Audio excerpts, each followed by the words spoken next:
Radar Update.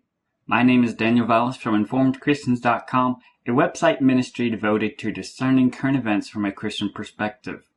While we do have these videos, I do want to let you know that on our website we often have news events that we highlight on the main page that sometimes we don't cover here in the videos. So definitely check out the website regularly because you often see news there that we don't keep track of here. And just because of the time involved in videos, it's often a whole lot quicker just to post news that happens there as well. This is a warning, not a prediction. We have heard the calls for peace and safety. We know according to Scripture that sudden destruction is coming. So we must be sober and vigilant, and we must not live with the days of Noah mentality. We must be getting ready for Christ to return. In the last few videos, we've been looking a lot how the enemy has gotten ready for their D-Day, and since then they've been really pushing that it appears to be the time. They're really getting super blatant. They're almost not hiding. They really aren't hiding it too much at all now. And they're basically alerting Satan's disciples that this appears to be the time. That's the way I'm interpreting it. And it appears the mystery of iniquity is about to come to completion. All the back work, the foundation laying, it appears that they are about to be unrestrained, and they appear to know that as well. They know sudden destruction's coming. And they also know what other prophetic events are kicked off with that too as well. Namely the Antichrist being revealed, him uprooting the three nations, which involves the four horsemen of the apocalypse and the start of the tribulation. All those events are right at our doorstep. Just since the new year, we've seen the panic in the Chinese stock markets and also in Western stock markets too as well. They've definitely started going down, and there's definitely been a panic over the past few days. And it's not going to get better. We've also seen a lot of activity with North Korea making a lot of noise too, boasting about a hydrogen bomb. Things are picking up. Things are going to get worse. Things are not going to get better. Things are not going to calm down. Perilous times are here. And Christ warned his disciples that it will increase in intensity like a woman travailing in birth. We must live accordingly. So let's look at a few more things that have been going on. Satan was pushing toward D-Day, and there was a lot of activity up to that point, the New Year's Eve and New Year's Day, and then the strong messaging right after that. But it's been relatively quiet after that D-Day because they basically got everything in place. And they know any day now, Christ will be revealed, he's going to be coming, and then that will kick off the next events, which is the sudden destruction. And we're also seeing different indications that they appear there is a time frame, a window, where they appear to be looking for these events to unfold in. Again, Satan does not know the day or hour. We don't either. But the Bible does say we will see the day approaching. And the devil and the demons, they know when their time is. So apparently they know a time frame and a time window. And it looks like they've been pointing toward it and getting ready up to the edge of it. But yesterday marked the end of the 12 days of Christmas with 12th night.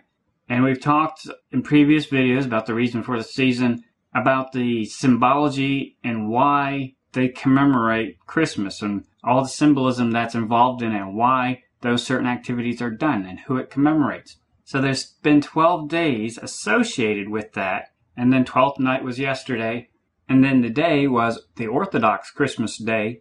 And the reason it was today is because that follows the Julian calendar, which has December 25th at this time of year, around January 7th. So already we see that there's been a 13 day commemoration of events associated with this Christmas day. And we've also seen the all-seeing eye and the pyramid strongly pushed during this window too as well as the D-Day. We are at a time frame, we're at a time window when it appears that they expect the rebirth of the Apollyon pattern and the Apollyon archetype. But then today was also Epiphany, often called the lights, and we've seen the recent symbolism push of Lucifer, and those days are associated with the December 25th events, and they go with that. They're based off of that day. Let's back up right now and look at some overlapping time windows, because just because it's the new year, that doesn't mean things are resetting. It's really just a continuation. We've looked at different things in the last year, 2015, but here we are just a few hours and a few days later, and really nothing has changed. All that's changed has just been some numbers on one or more calendar. When we look at the calendar that most of the world uses, the Gregorian calendar with Anno Domini AD, we've just witnessed on that calendar the technical switch from 2015 to 2016. On the Hebrew calendar, though, and also the Anno Mundi, Year of the World calendars, which are very similar to the Hebrew calendar, and on the Feast of Trumpets is when it switched over to 5776. So that year on that calendar is still going strong and really just recently started. But then we also talked about the Freemasonry Anno Lucis Year of Light, and that switched over. That follows closely to the Gregorian, and it is now in 6016. And then also the Chinese lunar calendar. That will be having their New Year's around February 8th. And the current Chinese year is the Year of the Goat. And we've talked a lot of that symbolism that has come up recently. We need to realize that there are different windows of calendar time that are still in play, even though we on the Gregorian calendar are still in 2016. There are still important years and time frames still in play. Now, we talked before about the pyramid on the dollar bill, which references the plan, apparently, of bringing to completion the mystery of iniquity. And on there is 1776 in Roman numerals, which is a reference to the Gregorian Anno Domini year. But when you translate it over to the Anno Mundi, and based on the Hebrew lunar calendar as well, that is where we understand it to be 5776. Which then, if you take the AD 1776 and translate it to the Anno Lucis year, it would be 5776.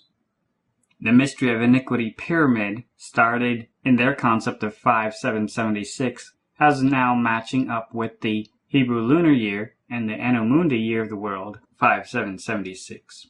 So we see that 5776 is still in play. That year started in September and still has quite a ways to go. And we see that there is still a month left in the Chinese lunar calendar for this year as well. And we've been looking at the 2015 The Economist cover, and we had talked previously before about how the two faces up there represent the moon. And it's a reference to the Chinese lunar calendar reckoning. And we've talked about other things with it as well too, but it's a reference point of when to consider a lot of these events coming into play. But then also we've talked about Juno Janus and the big emphasis they've been pushing on that concept. And January is named after Janus and Juno.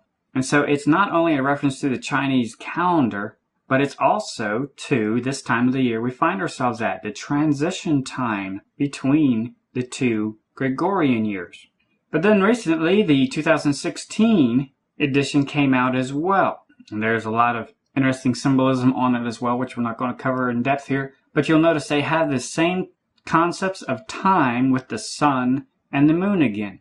And they're drawing attention to the sun and time and the connection with that. And it should make us consider, why are they drawing attention to time in consideration with the sun and the moon, which is, again, a globe.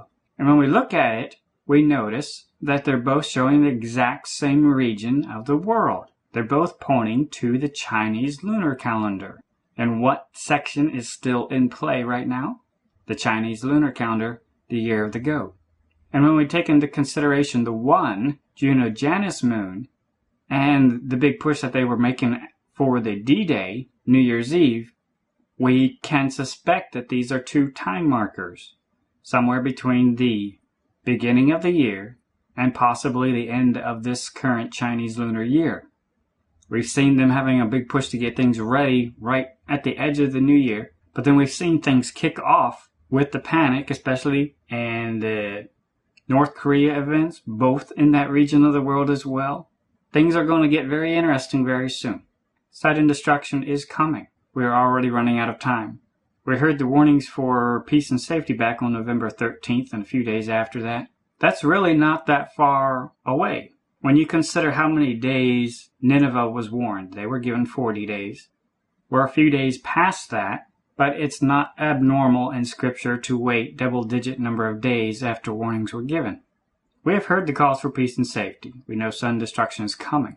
And we already see events in the world ramping up.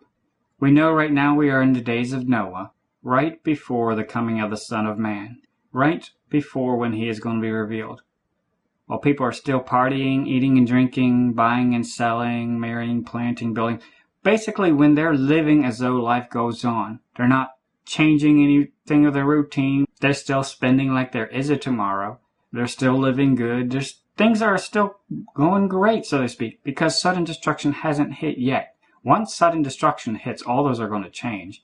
And so as we see the world events increasing in intensity, we need to always keep in mind that the days of Noah is running out of time. Sudden destruction is coming. And the question we need to ask ourselves is, am I ready for the coming of the Son of Man? Am I living as though he is coming? In Revelation, Christ gave 7 letters to the churches, and he told them what he is looking for in his bride when he comes.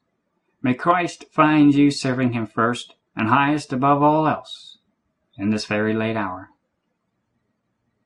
Maranatha.